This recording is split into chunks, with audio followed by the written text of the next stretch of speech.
All right, welcome everybody.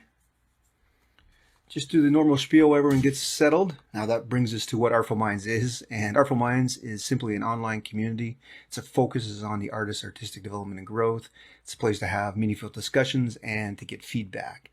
Along with that, we have our weekly skill development exercises, our weekly open studio office hours, monthly challenges, monthly critiques, and upcoming master classes. So if you want to find more about Artful Minds, please go to artfulminds.ca, or if you just want to check out the community, go to community.artfulminds.ca into the open studios section. Thank you. And that brings me to our inspirational discussion today, and it is with Michael Ashcroft. He has a fascination with light and dark, and his love for the city and the landscape has earned him many awards over the years and is a highly sought-after artist.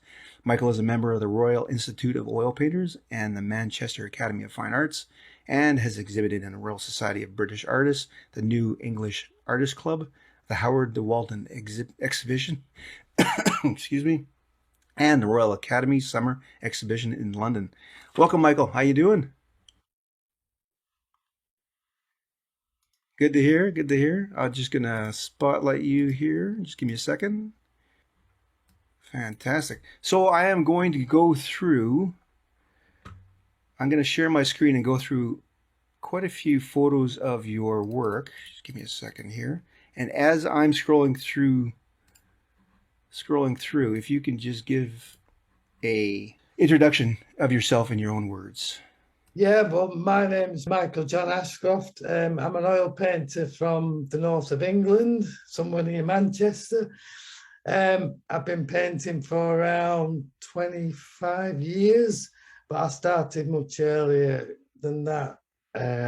When I was a kid, my mother was an artist, so I was always surrounded by art materials and whatnot. But when I left school in 1985, I ended up going into engineering. So, of all things, but really wanted to go to art college. But I always dabbled in art and what have you.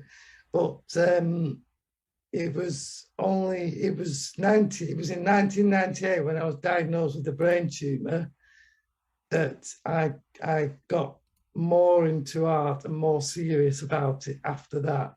But I guess we're going to talk about that anyway. But that's, I hope everyone can hear me all right. That's because my voice is a bit husky, and that's what happened to me after I had the brain tumor removed. But that was the catalyst for how I got into art and more serious about it. Perfect. Thank you for that. Thank you for that. I was going to start with a particular question, but when we were talking before starting the interview, I asked, were you as terrible at painting when you first started as you were like everyone else? And I really liked your answer. So if you can just answer that for everybody, that'd be great. Yeah, yeah, so the answer to that is, I wasn't, I always say you had to have a bit of the talent, and I think you do. You kind of have to nurture it. But there was always better artists than me at school. I was the only thing I was ever good at, really. I wasn't academic as such. And I used to love Friday afternoons because we'd have games or PE, as you might call it, and art for the last two lessons on a Friday. So I loved it. And our art teacher was quite good, and she I remember saying to me once, "Oh, that you're really good at art. You keep it up," and it's kind of stuck with me, really. And sometimes I relate back to it now and then and think, yeah, I am okay and I can do this. Sometimes I think about that moment, but just that one person saying something to you can really spur you on for years. And you think, yeah, I can be good at this, especially when you're a kid. And yeah, it's one of those quintessential things that you remember from being praised so well for something that you think is so frivolous. Yeah. But I was never the best artist in the class, for sure. But, no, that's changed now, though, eh? Well, I hope so. We all still have self-doubt, don't we? But yeah, Oh, true. Yeah, I've not done too bad. That's good. Thanks for that. In your work, you paint a lot of street scenes, a lot of urban scenes. How did you get started in that compared to just regular landscapes? Well, I always had a love for cities. as a lad growing up, I was always fascinated by the lights and the city life and everything. And you know, if my dad said, "Oh, we're going into Manchester," or it'd just be a buzz for me, you know, just sitting in the back of the car driving, looking at all the buildings and the architecture, you know. So it was a kind of a natural thing for me to do. So when I was in hospital, when I was diagnosed with brain tumor in 1998, I was only 28 years old. So one day I shuffled to the window after my operation. I wasn't too well, but I looked out the window and there was a street, Nelson Street I was in Manchester Royal, and the street was called Nelson Street, and it was just a row of buildings and nothing much but a street lamp, and there's a taxi parked outside, and I just had this inclination I just wanted to paint it and remember that moment of being stood there and not, you know, and think I'm going to become an artist. This is something I'm going to do. Life's too short. So I stood there and I then had to work out how I was going to paint it because I wasn't, you know, so that I made that my goal then from that moment on was to paint. And that's how the urban kind of thing came about. It was a love of cities and just sort of that moment kind of melted together really at that precise time. Yeah, I mean, to be able to remember that you were looking out the window at what street it was, what was there. I mean, that must have been a powerful memory for you, right? It was. I mean, I could see my reflection in it is a poignant moment in my life because I could see I'd always wanted to be an artist. I saw my reflection in the window, and I had a big scar on the left side of my head where they removed the tumor. The right side of my face just looked normal, and the light and the dark was splitting right down the front of my face. So I remember looking at myself thinking, it was just so powerful, the image. Oh, for sure. It's right out of a movie almost, right? Yeah, and I just thought, how can I record this somehow? And I was so from that became there was a self-portrait that I did, and then the Nelson Street painting, and then some abstract works came from that. It really was a life-changing moment, really, I suppose. For sure. So you did end up painting that Nelson Street from that view. I did. Nice. I painted it, and it was the best I could do at the time. It was for sure. I was sort of teaching myself as I went along, but I got out of hospital and I painted the image, and it went into an exhibition in Preston, like an open art exhibition. Some guy, you know, I was just made up to have it in this on the wall, you know, I wasn't bothered about selling it. It was just like, I think it was up for sale for about £50 or something. But some guy had been up from London and he bought the painting. And I was so pleased. I couldn't believe it. So no doubt. Painting. And apparently I didn't meet the guy, but he was saying that he couldn't buy any decent art like this for that price in London. So he come up the north of England. He bought this painting, but he was really pleased with it. And it was just, and I was thinking, wow, that's just brilliant. You know? Oh, for sure. I mean, there's nothing like it for sale, right? No, so all that kind of spurs you on, doesn't it? As well, for sure. You know. Oh, that's fantastic. And I guess we kind of talked about this a little bit when you were looking out your window. What really inspires you to paint a location? Like you're walking down the street or you stop and you're looking, you know, what makes you set up your easel to paint that scene? Oh, do you know, Mike, it can be a few things. I guess with me, I am looking for that light and dark, you know, that contrast. Yeah. Something that gives you a buzz or a hook. You're looking for that hook kind of thing that makes you stop and look. But also in me, it can be a feeling as well, or it can be if I've been there before and I've had a good time. Say it might be a pub. I mean, I've painted a lot of pubs in my time, and I've stood outside, or it's a place that I love to visit. It can be anything from that, but you know, a lot of the time, if I'm out with my bag and my gear and my easel, and you're walking round, it generally is. I'm generally looking for the light and the dark. It's as basic as that, really. But you know, there has to be a hook. You can set up on a street somewhere and paint anything, but there generally has to be something that catches your eye, or Yeah.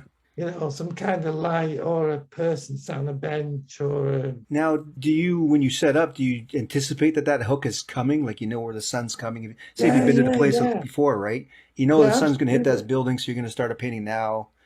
Yeah, it can do. I mean, Okay. sometimes I've been in places and I've thought, and I've seen something, and I've seen the light come round. I used to make notes, I still do, of places to go back to. I always carry a sketchbook anyway and a camera, but I would make a note. So I'd say, oh, the light came round at such a time, go back and paint. So I used to do that quite a bit. So I do have a list of places to go and paint, and I've revisited them quite a bit as well.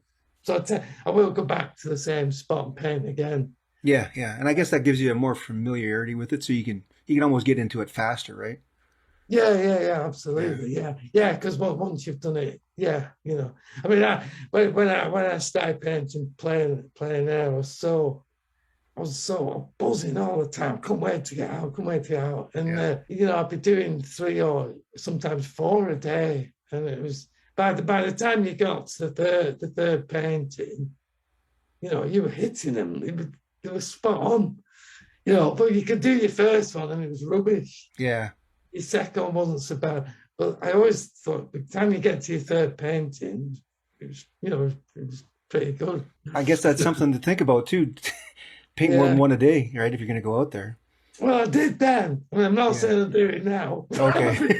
I'm a bit older now. But I had the stamina then. Yeah, that's right. I'm 53 now.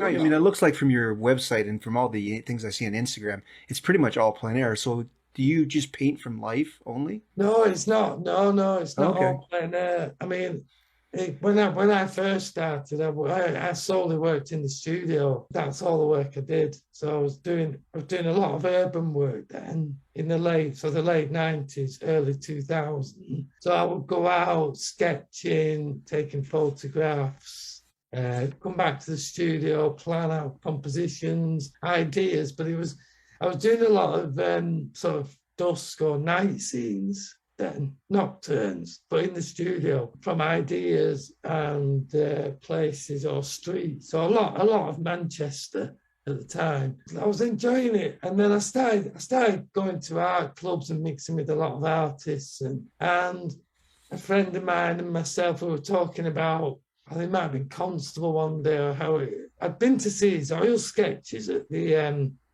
Victoria and Albert Museum in London.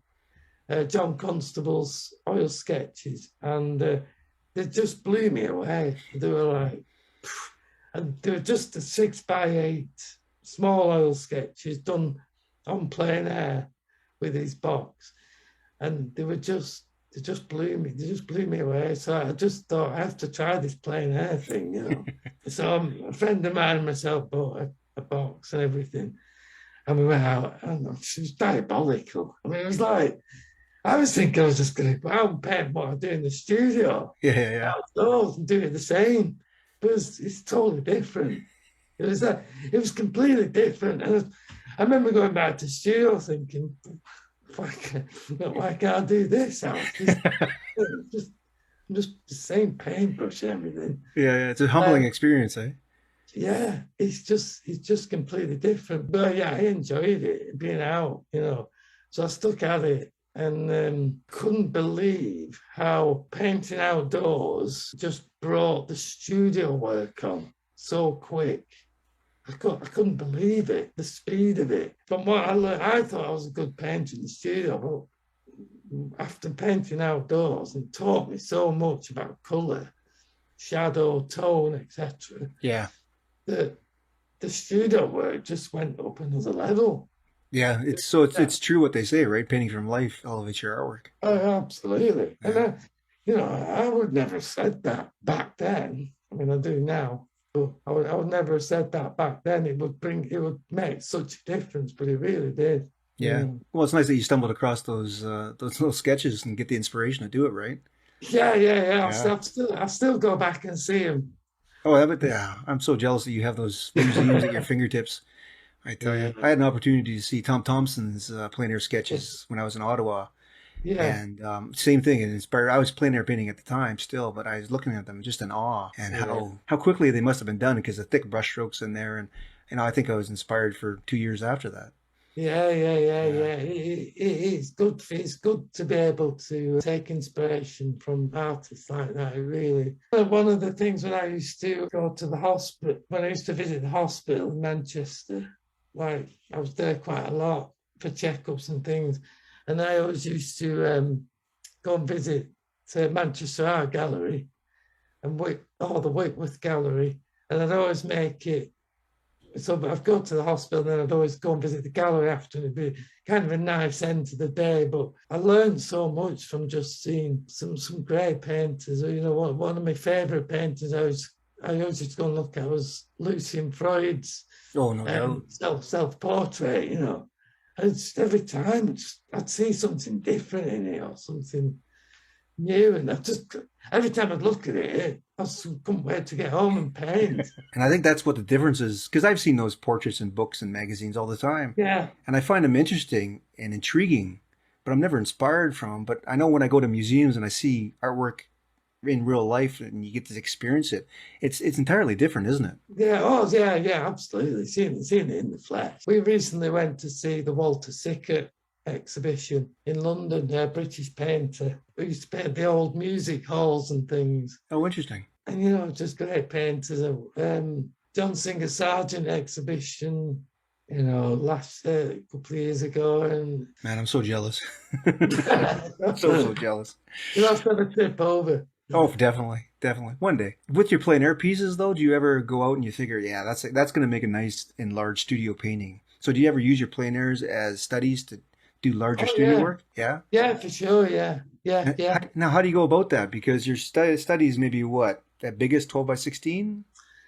Yeah, I don't work big outdoors. I Okay. might normally 10 by 8 or 12 by 9 Okay, or so quite 12, small.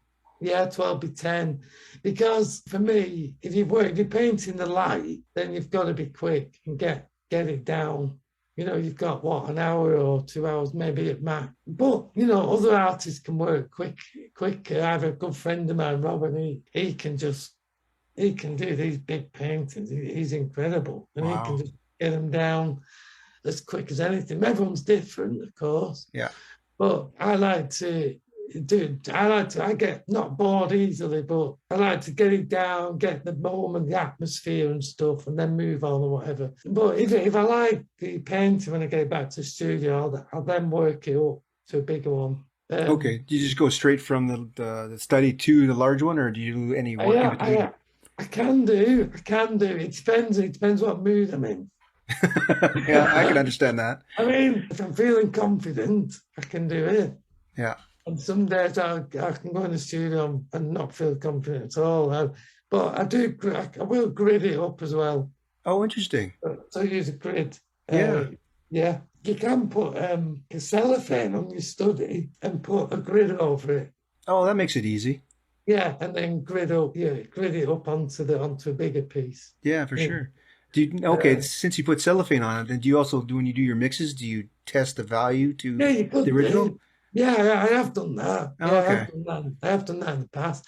And another one was to I dab a bit on a bit of paper and just hold it up. Yeah. Because the best one is mix it on your palette knife and then you hold it up, and if it disappears when you're looking at it, then you've got the right colour or the That's right right. tone at least. You Yeah. know. Yeah, a lot of Yeah. squinting, eh? Yeah. Yeah. This is something I want to bring up. Just let me bring up this image. So I got this image off your Instagram, and this is under the bridge at Elter Water. That's Elder Water. Yeah, and Yeah. you posted this on Instagram. So when you painted this, and you can see the difference, you went very blue on this. And what was your decision or process with pushing this piece towards the blue spectrum so much? Well, I mean, first that's in the Lake District, Elter Water. Oh, nice. Absolutely stunning place. So we've been painting up for the week. I was painting with the Northern Boys. I don't know if you've heard of the Northern Boys. No. It's a group of like-minded artists. There's about 10 of us. We have one girl called Hayley Jo Summers. Oh, her work's fantastic. Yeah, she's part of our little group. So there's 10 of us. So we've been up painting in the Lake District for the week, and we went to Elterwater. And what a stunning little place this was. And so I'd started off painting the view of the bridge on the road, which was fine. That was okay. Then I turned around and painted the pub. And we'd kind of been walking around. I kept looking at the water, and I was like, I couldn't believe the colour of it. It was crystal clear with this turquoise blue under the bridge. When you look at it there in behind, it doesn't do it justice. No, I bet. When the sun was on it, I couldn't get over. I kept looking at it thinking. So halfway through the day, I'm thinking, I need to go and paint this. Well, I need to go and try. I didn't think I'd be able to get the colour bang on, but it was so intense.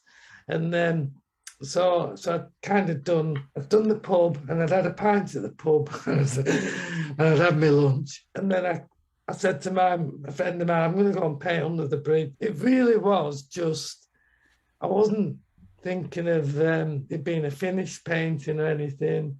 It really was just a study to see if I could get the colour of the water, to see if I could mix that colour. That's basically all it was. And so all I concentrated on was trying to get that, not even the tone so much, it was just the colour. I wasn't even thinking about the drawing even. There's nothing really to draw.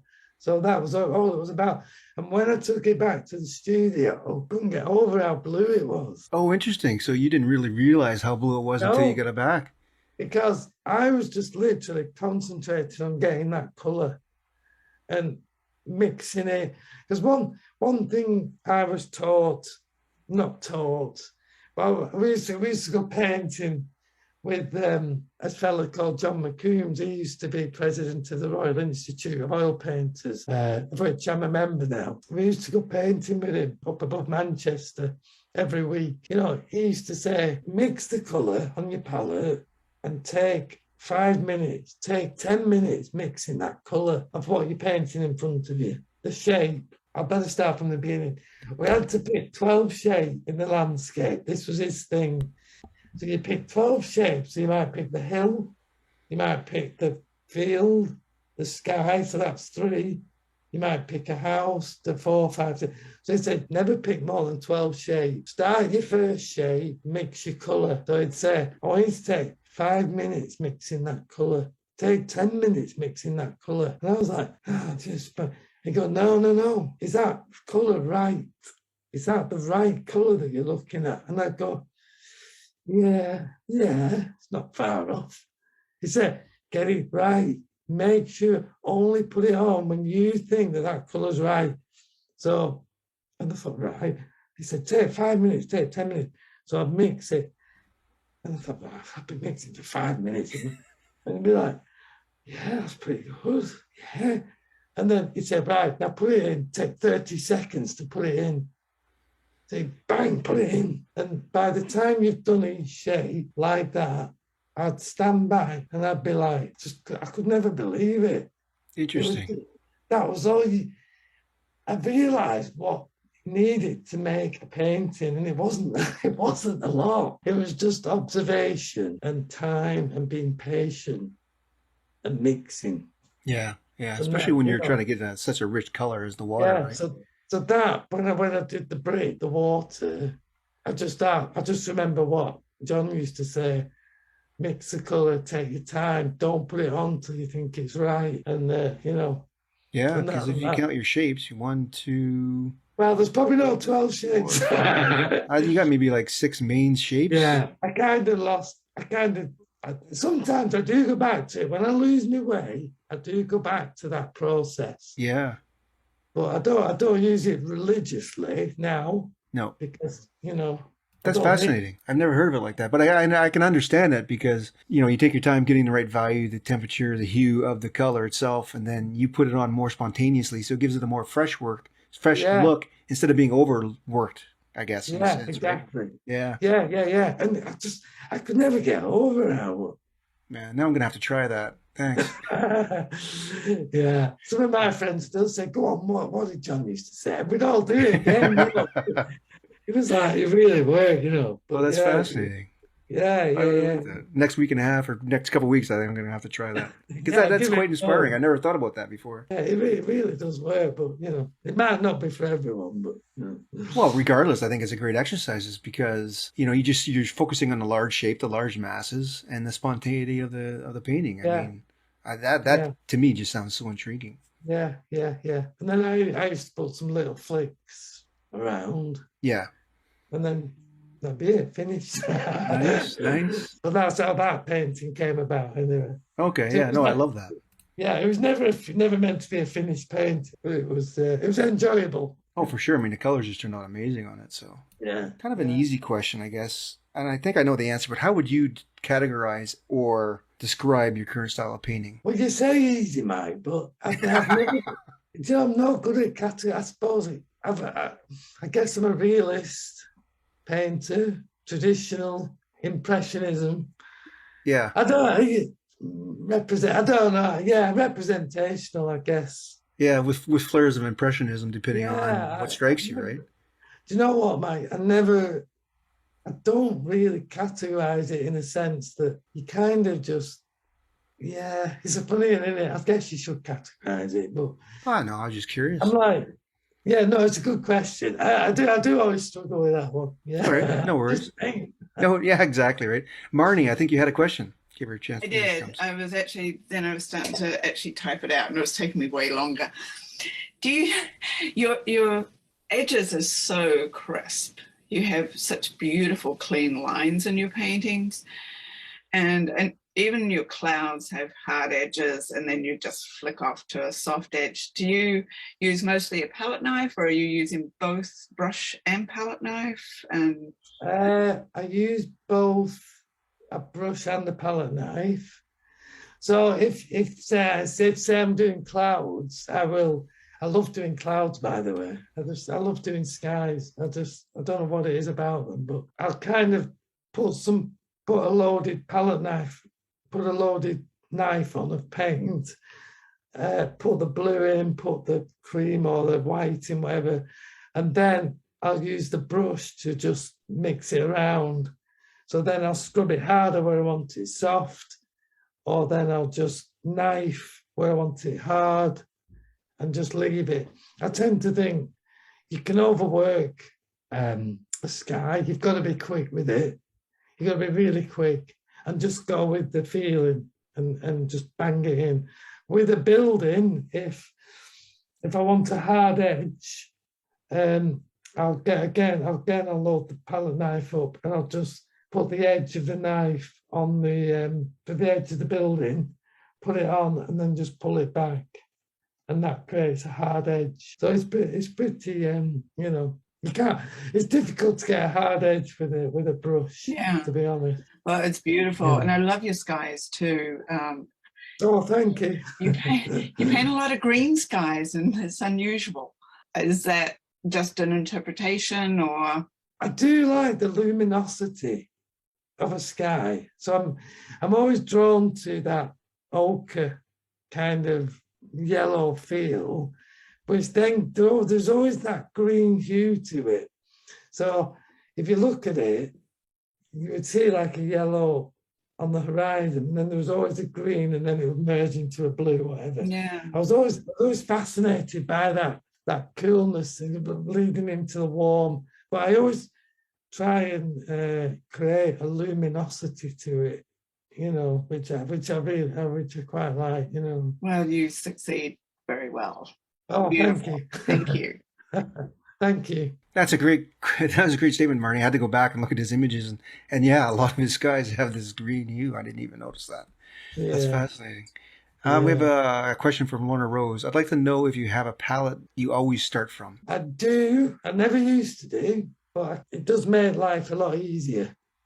So I'll have a set palette of colours that I use, always in the same position, because with instinct you can go back and dip into it, as you know. Yeah, I'll use I use titanium white. I'm just going to try and ream them off now. I'll probably forget them. I've started using blue black, which is interesting colour.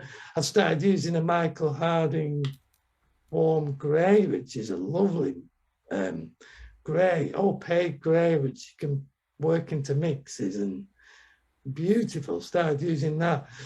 I use the two blues, the Ultra Cerulean. I use alizarin crimson, just trying to remember, burnt sienna. I use the sap green. They say you can never use sap green. It's against the law. But you know, honestly, I've used it for years. I love it. You know, I'm not ashamed to say I use it. Ochre yellow and the usual cad yellow, cad orange, raw umber. But I always try, and sometimes I'll bring in what I call guest paints. So if I fancy something different, I'll just squeeze it on and see what happens. Sometimes I use Pathelo blue, but it just gets everywhere. Every time I use it, I just think I'm just covered in it. The door handles are covered in it. The fridge is covered in it. This blue just gets everywhere. So I try and avoid it, but it is good for skies, I must say. That's kind of, I use a Van Dyke brown as well, which is quite a good colour. Okay, so it sounds like your palette is actually quite large in terms of colors that you have, eh? Yeah, I think there's about 18 colours. Damn. Yeah. If I'm painting plein air, I just use 2 blues, 2 reds, 2 yellows, a white and a brown.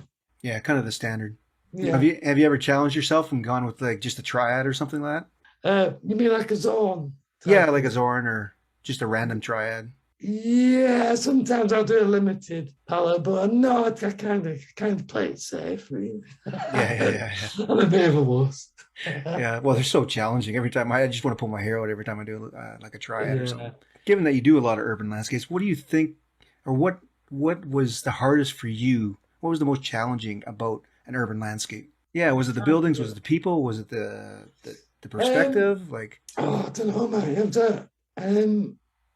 I struggle with him at the beginning. He was making it look real, I think, for me. I would paint it, and then it was like, I just don't like it.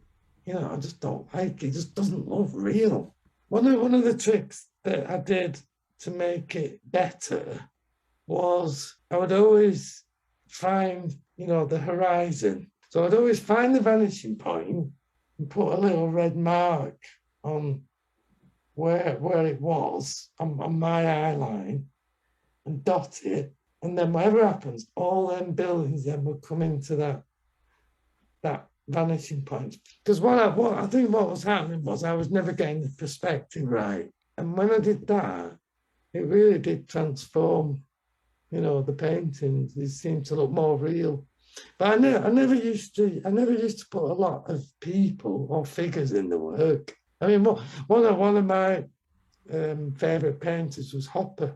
There's never a lot of figures in his work. It was quite moody, and there was always a feeling of loneliness with his work. But I guess, I kind of felt like that all them years ago. But I wasn't interested in putting people in the work. But as time went on, I kind of started to put more people in. But I still don't. I still find lots of people, and you know, a bit overwhelming. But yeah. You always seem to have like 1 or 2 in your pieces though, just for context. Yeah, I do now. But the early work, I didn't used to have any in hardly. Oh, interesting. Okay. I was a bit nervous about getting the figures right. I don't know. I went live to live drawing classes once a week for years. Just to hone the drawing skills. Yeah.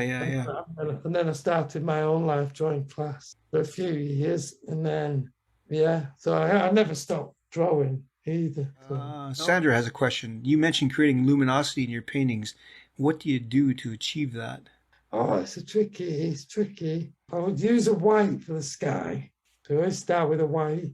And then I was always, one of the mistakes I always made when I first started painting, I would make the sky too dark. Every time I came back to the studio and I'd get the painting back in the studio, I thought, the sky's too dark. And I'd always rework the sky for some reason. And I used to say, when I used to go out painting, I would say to myself, make sure you paint the sky lighter than you think it is. So I would always get plenty of that white in there. And I'd always say to myself, I could hear myself saying it to, he's too white, he's too white.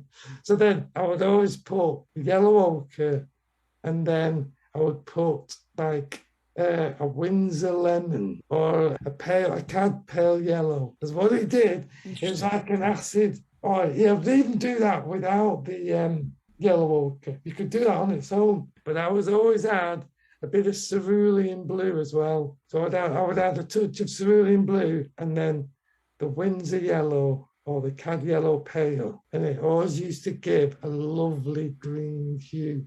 Yeah, yeah. And so I kind of got hooked on it. Probably because the yellow was introduced, it created a sense of warmth. So it's more of like a lit sky, right? Yeah, but the Windsor yellow was kind of a cool yellow. I sort of got hooked on it a bit. I was using it all the time because it created this. But another thing I always do, if there's a street scene, it may not be, easy to see from a distance, but I would always put a halo around the edge of the buildings in the distance. But it's something I've learned myself. I haven't over time. It's not, but it would always give that kind of you can just see you can see the glow. Yeah. Yeah.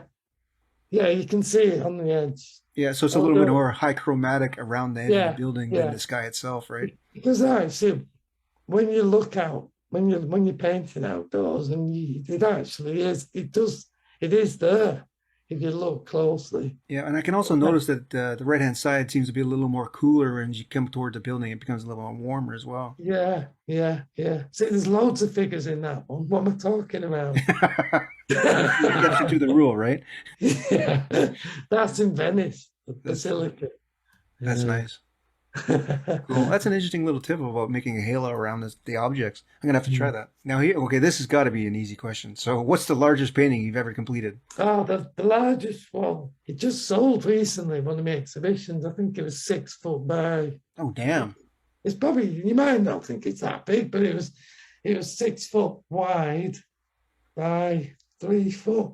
So it was a New York skyline with the Statue of Liberty in it. I think it's on my website on the front page, actually. So that's probably the biggest one. It's a stunning painting. Oh, thank you. When I went to your website, it was like, oh, I love that. I didn't even realize how big it was.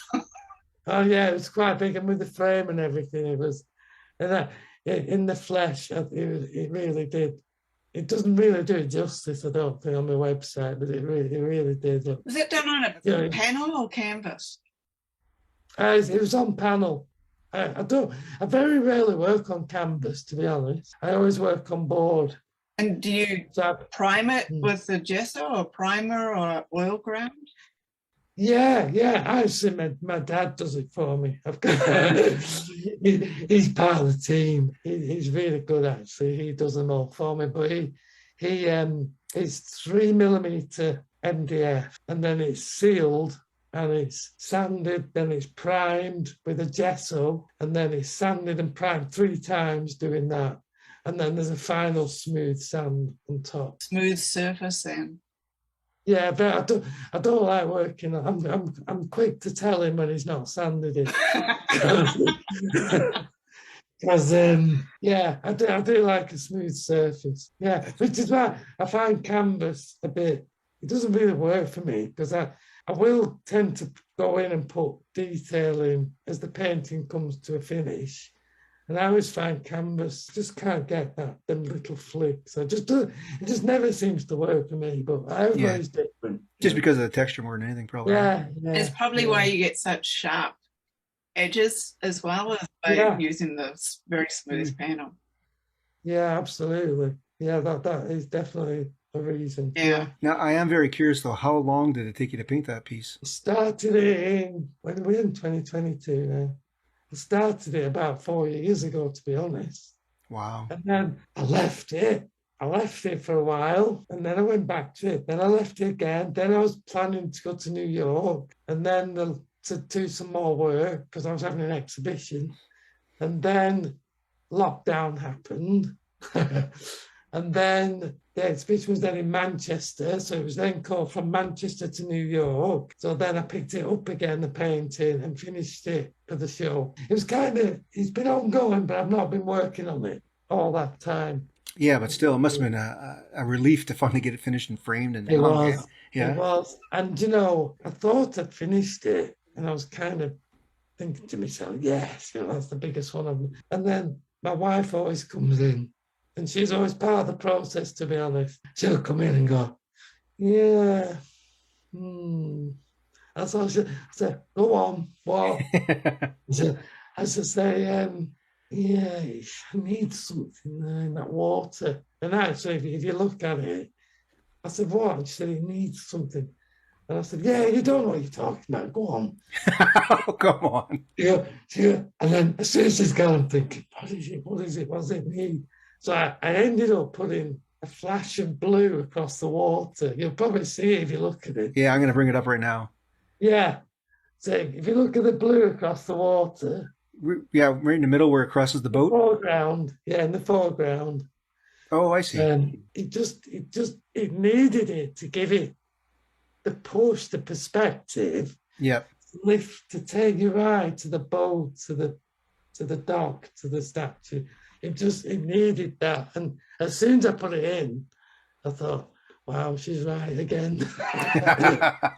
And you know, I had to go back in and then eat humble pie, so to speak. Oh, absolutely. Well, there's nothing like fresh eyes too, right?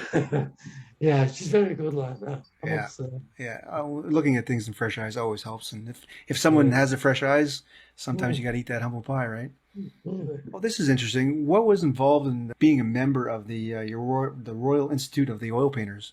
Oh, the Royal Institute. Well, the Royal Institute, I'd always had an ambition to become a member many years ago. Some of the best artists in the country are members, and they hold an exhibition once a year in London, and the public are allowed to submit work, and if they pass the criteria, then, or the judging panel, then they can have the work shown alongside with the members. Wow, that's amazing. Yeah, so it's a great opportunity for amateur artists or semi-professional, whatever, or professional artists to show the work alongside the members. There's only about 70 approximately members that ever in the ROI at any one time, give or take a few. Mm-hmm. And it's a real prestigious group. So I'd always kind of had this ambition to become a member. I never thought I would be. So what I did was, all I did was concentrate on trying to get work into the annual show, which is in London, and try and exhibit every year, which I did. And I was lucky to get work in every year. And one of the criteria is you've got to exhibit, I think it's 5 consecutive years. Then you can apply to become a member, and then you have to go through another process of showing your work, your sketchbooks. They have meetings, they have to vote on you. You know, I decided to apply one year, and then I got rejected, which I was absolutely gutted, but, you know. I can imagine, right? Yeah, the highs and the lows. But I didn't let it put me off, and I applied again the year after. I got a painting again, the show, so I applied again. And then finally got the nod to say I become an associate member, which is you become an associate member for 3 years, and then you have to be voted on again to become a full member. So it's quite a long process, but it is a very prestigious group, and I'm quite honoured and proud to be a member. Oh, I can imagine. A lot of pressure on after your 4th year of getting something in, eh? Especially when you're applying on your 5th.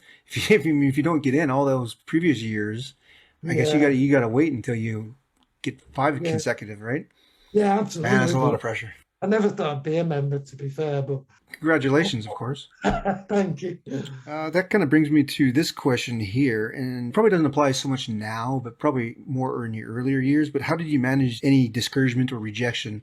And not just from others, because sometimes you can just say, well, I don't want to listen to that person, but more from yourself. You know how we have that self-doubt, right? How'd you ever get over that? Yeah, it's not easy, but you can't, what I found was to experience was you might feel down at the time, but it did always pass. About the day after you've slept on it, you kind of forgotten about it and you're back to doing your own thing again. I did used to get hung up about it sometimes, and think, oh, I'm not good enough or whatever. But if you're true to yourself and what you believe in, if you really love what you do, it kind of matters, but then it doesn't matter. It's like, I'm still doing what I love. And the thing with being an artist, what I've found over the years, I used to think of it like a roller coaster. It's like a roller coaster ride. So one minute you're up there and you're having a show or you're selling painting, the next minute you're down there because you've not sold anything and you're being rejected, and the next minute you're up again, and then it really is like that, and it still is. I mean, yeah. I'm a professional artist now and a member of the Royal Institute, but it's exactly the same as what it was 20 years ago. I'm still up and down. It's no different. Interesting. As long as I'm still painting and enjoying it, that's all that matters. This is an interesting question, and it goes back to your painting of the New York City skyline there. What attracted you to your New York City to paint something that large? What happened there, Mike, was I'd always wanted to go to New York, and just like I love cities. I've said I love cities, and I love Manchester, and I love London, and all these great cities. So the one on my bucket list was New York. It's a few years ago, a chap said to me, so I want you to do a commission of the Standard Hotel in New York, which is have you heard of the High Line in New York? It's where it was like an old railway, a raised railway, and they turned it into to grow plants on there, and there was art installations. Oh, cool. Well, this hotel stands over the High Line. It's actually next to the Whitney Museum in New York. He said, it's my favourite hotel. I want you to paint this hotel. I said, have you got any pictures? I said, I'll have to work off a photograph, And he was like, well, is that all right? I'm like, I don't know. I'll have to see the photograph because if I have to work off a photograph, it has to be my own photograph at least. The fact I've been there. So he said, well, I'll send you these photos, see everything. So I don't know. So yeah, I can work with that. It was dusk. The sun was setting. The hotel was there.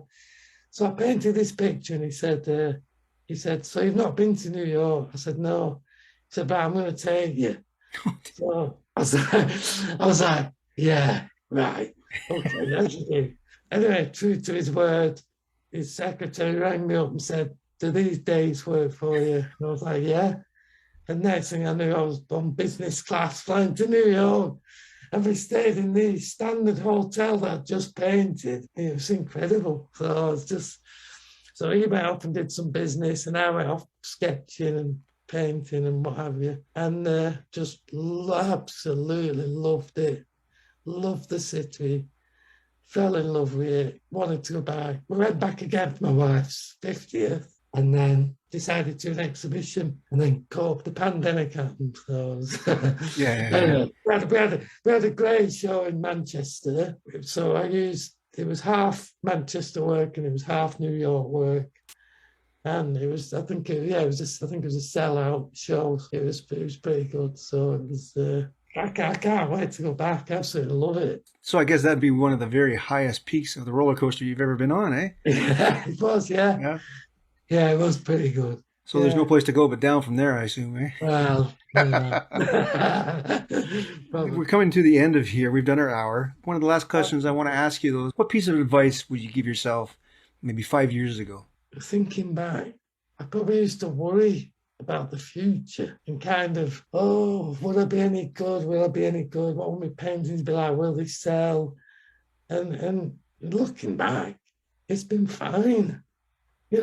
There's been ups and downs, but I've stayed true to myself. If I could look back and say to myself, I would say don't worry, because it's been brilliant. I've met some amazing people across the pond like yourself, and I've had a good life also. It's still going. I'm still here for a bit longer. But I would just say to myself not to worry, because it's fine. Just enjoy yourself and enjoy the painting. That's what I'd say. Yeah, I like that advice. Yeah, because in the end, you're just going to keep on painting anyway. So just keep on Yeah. painting and not worry about it, right? You know what? It always works out. I find you might not have sold a painting for whatever, however long, and the next, all of a sudden, you sell 2 or 3 in one go. So it always works out. I touch wood anyway. No doubt. Thank you for that. And with that, I think we'll conclude the interview. So I just want to say thank you so very much for doing this interview. I was very lucky to get you, and you're very personal. So this has been amazing. I can't thank you enough. Thanks very much for asking me. I really enjoyed it. And thank you to everyone who attended as well. I really appreciate it, and especially to those who asked questions. Very much appreciated. All right, thank you very much, everybody. Take care, and I'll say goodbye. Keep in touch. Cheers, Mike. Cheers. Bye.